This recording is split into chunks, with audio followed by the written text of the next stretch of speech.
Hi everyone, welcome back for another whiskey review. Today looking to try this Australian single malt from Starward, and I'm quite proud to say that I've actually been to Starward back in March 2019 when things were a little bit more settled, and what I like to call, for me personally, was a year of travel.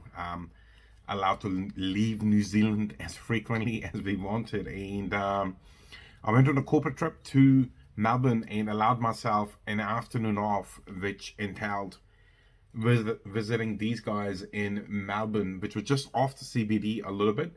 And I was intrigued. I wanted to go see what these guys are all about. Arguably the biggest whiskey distillery in the Southern Hemisphere, single malt whiskey.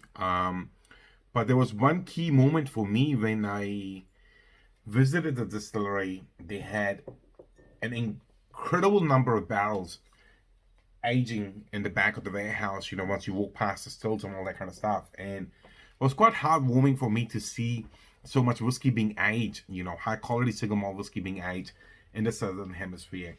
Now, the Starward itself, obviously globally quite recognized now, quite reasonably priced. There are some quite expensive single barrel expressions and stuff they do at one-off releases. They use ginger beer casks and all that kind of mad stuff.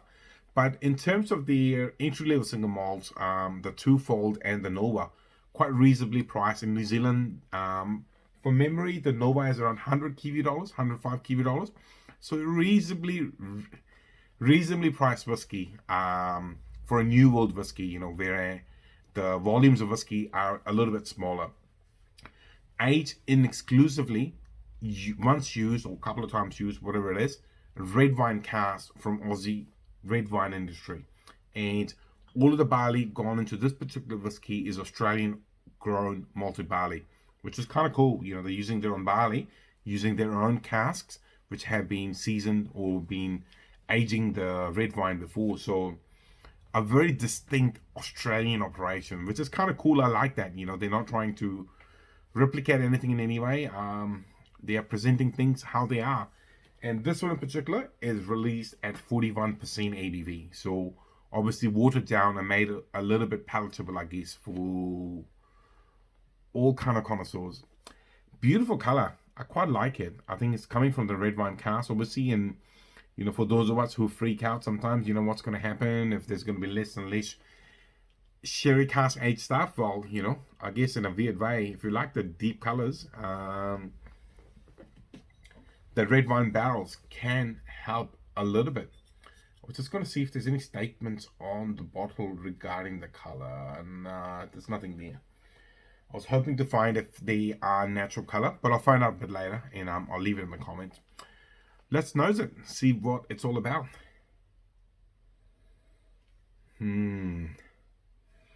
Quite warm, and how to say it, it's 41% ABV, so it's not jumping up on the nose, but it's very warming, very deliberate on the nose without being overpowering in any way or being odd. There is chocolate, lovely chocolate characters. There is gentle spice on the character, on the nose, which is so good, for such an inexpensive whiskey, in which is kind of like the second from bottom, in terms of the line. You've got the Twofold, and then you've got this one here. You can get that sort of berry character intertwining. Kind of reminds me of particular chocolate we get from Cadbury in New Zealand, relish something, which also has coconut and has cherry character in there.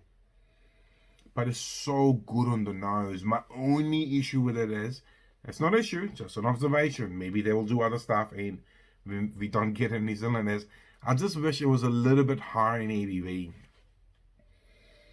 It's so good on the nose, but I think if it was just around that 46, 48%, it will be beyond phenomenal. But hey, maybe in Australia they do releases we don't get. We only get 3 or 4 of the core range, and if we're lucky, every now and then we get a bit of a mad experimentation stuff here. All right, let's find out what's it like on the palate.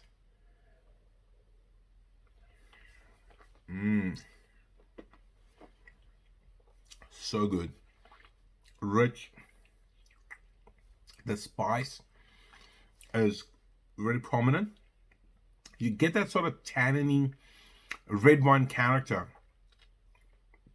It is quite deliberate. It's quite prominent, but not overpowering in any way. If you're not a big fan of red wine, don't be scared. This is not going to taste like a red wine, but it has some of that warming, amazing character on the palate, and the spice is just gorgeous. Really, really good, and very easy drinking, very smooth. Which I guess again they've done it on purpose. Being at 41%, it is presented. It's being presented as a amazing sipping whiskey. Wow.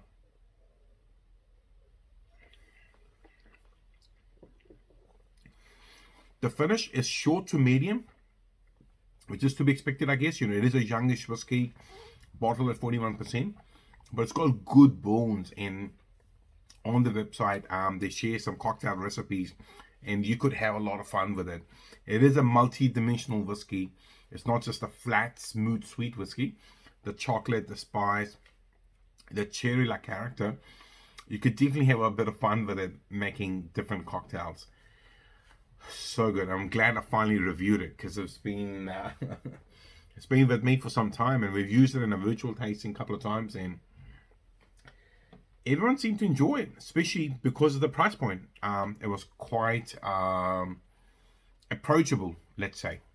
Very approachable compared to some other Australian whiskey, which can be quite expensive, but it's just down to volume. They only make so little, and the demand is huge because Starward has been just cleaning up awards. I think this one has won a gold medal from memory at San Francisco. So, for $100 whiskey, really, really good. And try and get into some of the other Starwards. The whole range, just really, really good. A true pioneer in a way of new world whiskies, you could say. Well, that's all I've got to say about this particular whiskey. If you are liking the content, please like, share, and subscribe. Otherwise, I'll see you in the very near future for another whiskey review. See you later. Bye-bye.